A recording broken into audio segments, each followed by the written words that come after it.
tunaweza kuchanganua sentensi kwa njia ngapi? Tunaweza kuchanganua sasa kwa njia tatu. Nimekuambia njia ya kwanza ni njia ya jedwali. Njia ya pili njia ya mstari. Njia ya kuna njia ya mstari na kuna njia ya matari. Na nimekuambia njia ya jedwali unachora kitu kama jedwali. Mstari kitu kama mstari. Mishale lazima ikuwe na point.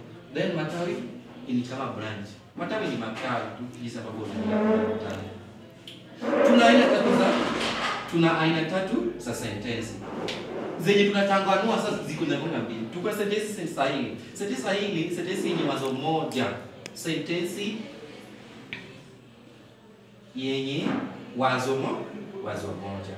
Ama kwa tunasema sentensi sahihi ni sentensi yani tunasema sentensi sahihi ni kishazi huru. Nitawaeleza maana ya kishazi huru. Nimesema sentensi sahihi ni kishazi huru. Sentensi ambatano ni sentensi mbili zilizoambatanishwa, na ushikanishi ni sentensi mbili zilizoambatanishwa kwa kutumia kiunganishi. Sentensi mbili, moja huko na nyingine huko na iko na kiunganishi. Na ni lazima iwe ni sentensi. Changamano ni sentensi yenye vishazi zote mbili, kishazi huru na kishazi tegemezi. Nitaeleza hapa ikifika huko. Kwa hivyo kwa sasa nataka ujue sentensi sahihi jinsi ya kuchanganua kwa njia ya mishale. Na niposa nimekwambia sentensi sahihi kuchanganua, mtoto mzuri anasoma. Lazima ujue ile za maneno. Ndio maana nimekuambia ile za maneno hizi zilizo nazo. Sasa wakati umechanganua usitumie kiunganishi in full. Usitumie kiunganishi in full. Tumia abbreviation kwa Kiingereza, hizi ni abbreviation.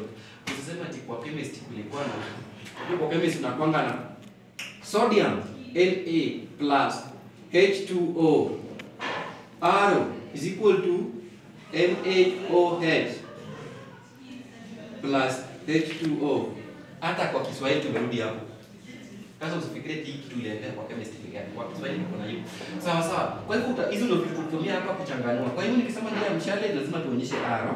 Sentensi itakuwa na kundi nomino na kundi tenzi. Haya, tuanze na kundi nomino. Iko na nini? Kwa kundi nomino iko na nomino na kivumishi. Kwa sababu gani? Kwa sababu mtoto ni nomino, mzuri ni kivumishi. Nimekwambia mtoto ni nomino ya kawaida, mzuri ni kivumishi cha sifa, anasoma ni kitenzi kikuu. Ndio hiyo. Kundi tenzi iko na kitenzi na hiyo kitenzi ni anasoma. Umeelewa? Imekupita tena. Ikikupita hapa kutoka hapa ikikupita. Teacher uweze sema mzuri ni kielezi. Mtoto mkani anasoma. Mtoto Jaya. Nini maana ya kivumishi? Kivumishi. Unaweza saidi kuzundo nini? Ngotna chifu. Je, kama ushaniambia inaeleza kuhusu nomino, mbona sasa unaniambia tena nikieleze? Zaidi kuhusu nomino, si ndio? Si sasa hiyo neno itakuja kama si kitenzi na inakuja nini? Inakuja after tunasema nomino. Hiyo itakuwa kivumishi. Kielezi ni nini? Kielezi ndio, kielezi sasa kisa kielezi. Kielezi ni maneno yanayoeleza zaidi kuhusu kivumishi. Sasa kama sikiza kuhusu kivumishi, kitenzi au kielezi kingine. Umesikia nikitaja nomino? Sasa wija yako umesikia nikitaja kinomino? Sasa tunakuuliza sema mtoto mzuri. Mtoto mzuri sasa tunasema mtoto ni mzuri, si ndio? Sasa hiyo inakuja next itakuwa ni kivumishi. Kwa sababu kivumishi itaeleza tu kuhusu nomino peke yake. Okay, ukisema mtoto ameanguka vibaya sana. Kumbuka mbaya inaweza kuwa ni kivumishi, lakini sasa angalia jinsi ambavyo imetumika katika sentensi. Hebu tuangalie jinsi hiyo nani amesema? Mtoto, umesema ni? Mtoto ameanguka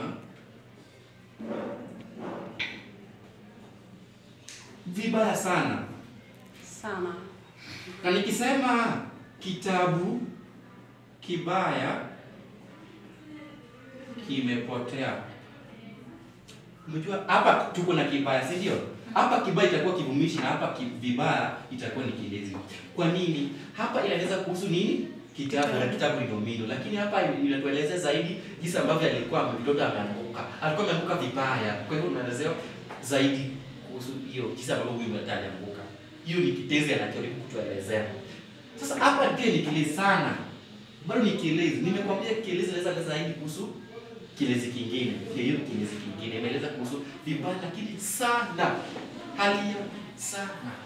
Ndio maana tunazungumzia vielezi vya namna halisi, vielezi vya namna hali. Umesikia? Yes. Nomino, kivumishi, kitenzi. Kwa hivyo nilikuwa nasema sentence iko na kinomino, hiyo kinomino ndio inayo kwa bracket, kuna kitenzi hizi ndio kwa bracket iko. Sasa kama mtu ako na swali, copy. Asi stop that wa kamera. Copy. Pale copy mwenye ashiki